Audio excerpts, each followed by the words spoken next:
मित्रांनो, मी मयूर झालटे तुमचं सर्वांचं ज्ञानप्राप्ती अकॅडमीमध्ये स्वागत करतो. आपण महा TETचा अभ्यास करत होतो. लवकरच या जून महिन्यामध्ये आपली एक्झाम होणार आहे. तर बालविकास व अध्यापनशास्त्र या विषयामध्ये वारंवार रिपीट झालेले काही महत्त्वाचे आपण 20 प्रश्न घेणार आहोत. या अगोदरच्या व्हिडिओमध्ये 20 प्रश्न घेतले. आता पुन्हा नवीन 20 प्रश्न मी घेऊन आलेलो आहे आणि कोणत्या कोणत्या वर्षी ते प्रश्न येऊन गेले आहे ते देखील आपण या ठिकाणी देण्याचा प्रयत्न केला आहे. तर यामध्ये 21 नंबरचा प्रश्न जो आहे, बुद्धिमत्ता चाचणीचे जनक कोण आहे? हा प्रश्न 2013मध्ये, 2018मध्ये आणि 2021मध्ये येऊन गेलेला आहे. तर बुद्धिमत्ता चाचणीचे जनक कोण आहे? तर बिने आणि सायमन हे बुद्धिमत्ता चाचणीचे जनक आहे. यांच्याबद्दल अजून एक्स्ट्रा जर थोडीशी माहिती म्हटलं तर 1905मध्ये काय झालं होतं, अल्फ्रेड बिने आणि थिओडोर सायमन यांनी पहिली बुद्धिमत्ता चाचणी तयार केली. शाळेत विशेष मदतीची गरज असलेली मुले ओळखण्यासाठी ही चाचणी विकसित करण्यात आली.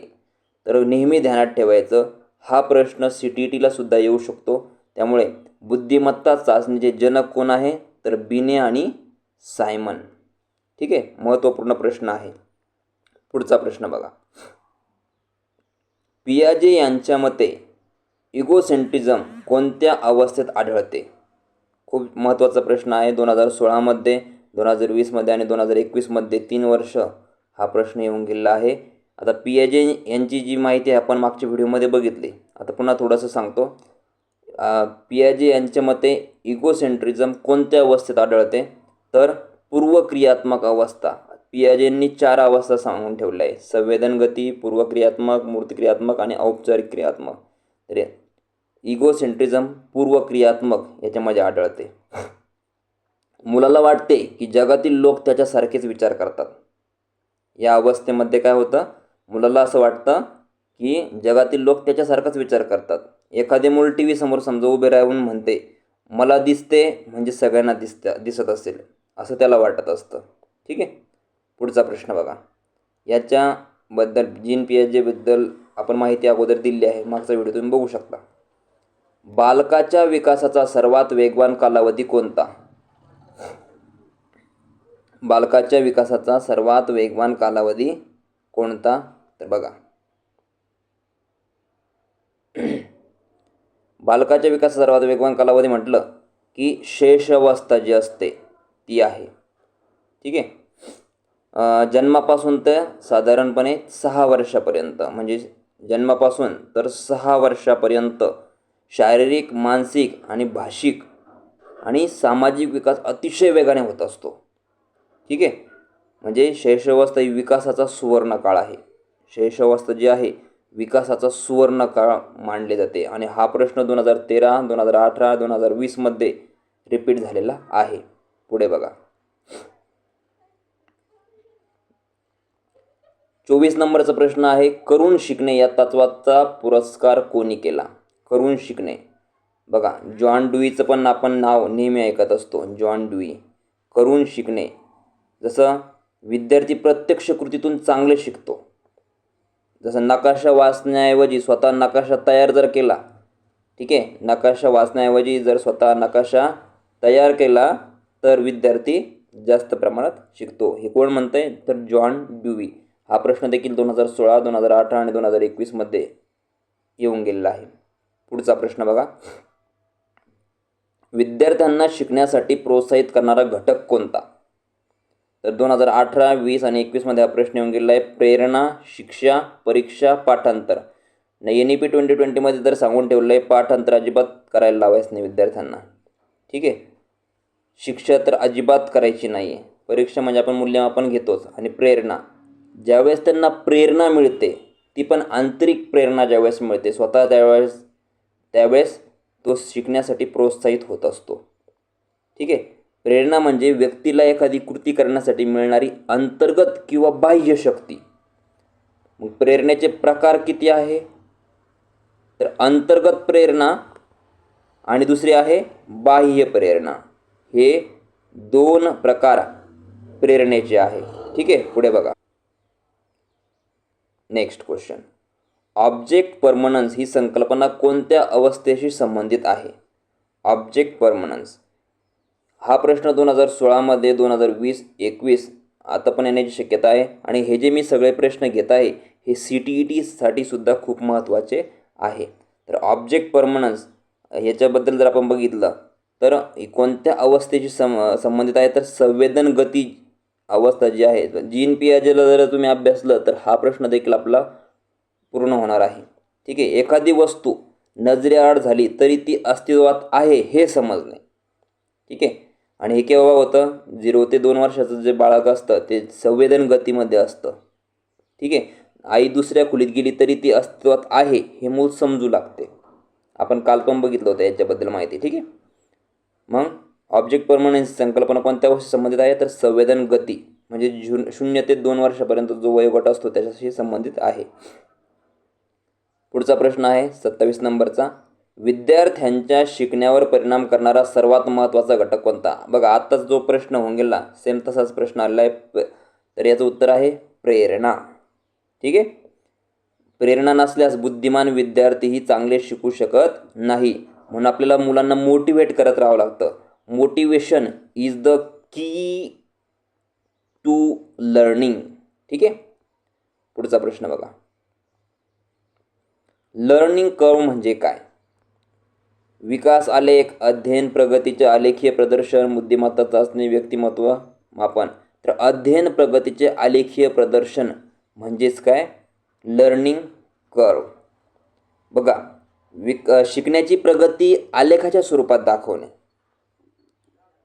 प्रगती मोजणे किंवा अडचणी ओळखणे आपण त्याच्या थ्रू करू शकतो. म्हणून लर्निंग कर्व म्हणजे काय? अध्ययन प्रगतीचे आलेखीय प्रदर्शन.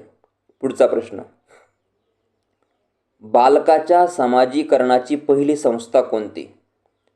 2013, 2018 आणि 2021मध्ये हा प्रश्न येऊन गेला आहे. बालकाच्या समाजीकरणाची पहिली संस्था जर म्हटलं तर कुटुंब आहे. कारण कुटुंबामध्येच बालक खूप जास्त प्रमाणात शिकत असतं. कुटुंबानंतर मग मित्रमंडळी, समाज आणि शाळा याचा नंबर लागत असतो. ठीक आहे, अजून जर सांगायचं म्हटलं, बालकाची पहिली भाषा, संस्कार, वर्तन, मूल्य ही कुटुंबातूनच मिळतात. समाजीकरणाची पहिली संस्था कोणती आहे? तर कुटुंबच आहे. म्हणून कुटुंबाला खूप महत्त्व दिलं आहे. आपल्या आजूबाजूला जसं वातावरण आहे बालक त्याच पद्धतीनं शिकत असतं. पुढचा प्रश्न आहे 30 नंबरचा. रेनफोर्समेंट थिअरी कोणाशी संबंधित आहे? अतिमहत्त्वाचा प्रश्न आहे. रेनफोर्समेंट थिअरी कोणाशी संबंधित आहे?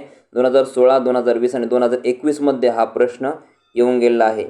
तर स्किनर यांचं भरपूर ठिकाणी आपण नाव वाचतोय. बघा, स्किनर जे आहे, स्किनरबद्दल, पियाजेबद्दल हे या ठिकाणी जे चारही नावं दिसतात यांच्याबद्दल सेपरेट माहिती आपण घ्यायला पाहिजे.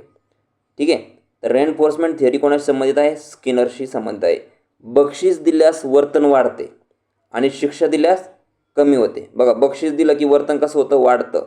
आणि शिक्षा जर केली, पनिशमेंट जर केली तर काय होतं? वर्तन तर काय होतं? कमी झाल्याचं दिसतं. मग चांगले गुण मिळाल्यास बक्षीस देणे रेनफोर्समेंट थिअरीशी संबंधित आहे, हे स्किनरने सांगितलं आहे. ठीक आहे, पुढे बघा. 31 नंबरचा प्रश्न येतोय. कन्झर्वेशन ही संकल्पना कोणत्या अवस्थेत विकसित होते? कन्झर्वेशन ही संकल्पना कोणत्या अवस्थेत विकसित होते? 2018, 2020 आणि 2021मध्ये येऊन गेलेलं आहे. आणि हे सुद्धा जीन पियाजेच्या थिअरीवरच अवलंबून आहे. बघा, म्हणजे जीन पियाजे जो आहे ते किती महत्त्वपूर्ण आहे हे आपल्याला याच्यातून कळतं आहे. किती वारंवार तेच प्रश्न येत आहे. संवेदनगती, पूर्वक्रियात्मक, मूर्तक्रियात्मक, औपचारिक क्रियात्मक. तर कन्झर्वेशन ही संकल्पना मूर्त क्रियात्मक या अवस्थेत विकसित होते. ठीक आहे, बघा, आकार बदलला तरी वस्तूचे प्रमाण बदलत नाही हे समजते. आकार जरी बदलला तरी वस्तूचे प्रमाण बदलत नाही हे मूर्त क्रियात्मक अवस्था जी असते या अवस्थेमध्ये समजत असते. मग जसं लांब ग्लास आणि छोट्या ग्लासमधील पाणी ओळखणे, हे जर ओळखायला लागला समजा तो मूर्त क्रियात्मक अवस्थेमध्ये आहे. पुढे बघा, 32 नंबरचा प्रश्न. खालीलपैकी कोणती अंतर्गत प्रेरणेचे उदाहरण आहे? बघा, डबल पुन्हा या अंतर्गत प्रेरणेबद्दल आपण माहिती पण बघितली. बक्षिसासाठी अभ्यास, बक्षिसासाठी अभ्यास जर केला ते अंतर्गत प्रेरणा म्हणता येणार नाही. भीतीमुळे अभ्यास हे पण नाही. आवडीने अभ्यास आणि गुणांसाठी अभ्यास. ज्यावेळेस त्याला अभ्यासाची गोडी लागते, आवड निर्माण होते, त्यावेळेस समजा ज्याला अंतर्गत प्रेरणा मिळाली आहे आणि हा आवडीने अभ्यास करतो आहे. तर अंतर्गत प्रेरणेचे उदाहरण कोणते? तर आवडीने अभ्यास करणे. ठीक आहे. जसं वाचनाची आवड असेल तर पुस्तकं वाचणे असं आपण जर म्हणू शकतो. 33 नंबरचा प्रश्न बघा. विकासाची प्रक्रिया कशी असते? विकासाची प्रक्रिया कशी असते? 2013मध्ये, 2018मध्ये आणि 2021मध्ये हा प्रश्न येऊन गेलेला आहे. विकासाची प्रक्रिया जी असते ती सतत चालणारी असते. विकासाची प्रक्रिया कशी असते? तर विकासाची प्रक्रिया ही सतत चालणारी असते. पुढचा प्रश्न बघा. School is a miniature society. बघा, खूप महत्त्वपूर्ण प्रश्न आहे. School is a miniature society असे कोणी म्हटले? 2016मध्ये, 2020मध्ये आणि 2021मध्ये हा प्रश्न येऊन गेला आहे. शाळा ही समाजाचे एक लघुरूप आहे. शाळेत समाजातील नियम, मूल्ये आणि अनुभव शिकायला मिळतात. हे कोणी म्हटले होते? तर हे जॉन ड्यूई यांनी म्हटले होते. पुढचा प्रश्न बघा. पुढचा प्रश्न आहे, अध्यापनाचे सर्वोत्तम साधन कोणते? हा प्रश्न 2018, 2021, 2023मध्ये म्हणजे 3 वर्ष सतत विचारला गेलेला आहे. तर अध्यापनाचे सर्वोत्तम साधन कोणते? तर अध्यापनाचे सर्वोत्तम साधन हे शिक्षक आहे. ठीक आहे. अध्यापनाचे सर्वोत्तम साधन हे शिक्षक आहे. कोणते तंत्रज्ञान शिक्षकाची पूर्ण जागा घेऊ शकत नाही? आता सध्याच्या घडीला AI आलेला आहे, परंतु ते समजून सांगण्यासाठी तरी शिक्षक पाहिजे. ठीक आहे. शिक्षक मार्गदर्शन, प्रेरणा आणि मूल्यमापन करत असतो. पुढचा प्रश्न बघा.